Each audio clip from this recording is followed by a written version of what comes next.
এবার জানা গেল গণভবন সম্পর্কে কি হতে যাচ্ছে। আর কোনো মেরামত হচ্ছে না গণভবন যেভাবেই আছে ওইভাবেই থাকবে, ওইভাবেই পরিণত হবে জাদুঘরে, যাতে মানুষ যুগ যুগ পরেও দেখতে পারে এই গণভবনকে ঘিরে আসলে কি হয়েছিল।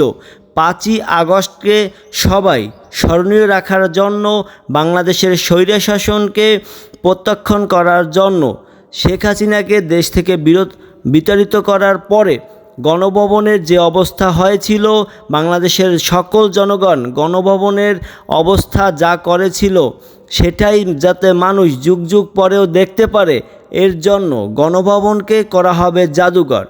ভাঙা চূড়া যেভাবেই আছে ওইভাবেই থাকবে, যাতে মানুষ সম্পূর্ণতা তারা আঁচ করতে পারে যে 5ই আগস্ট আসলে গণভবনে কি হয়েছিল। এর জন্য গণভবনে কোনো মেরামত করা হবে না।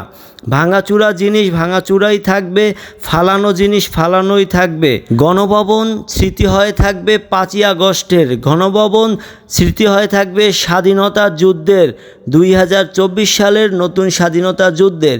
2024 সালে যে নতুন দেশ স্বাধীন হয়েছে তখনকার স্মৃতি বহন করবে এই গণভবন।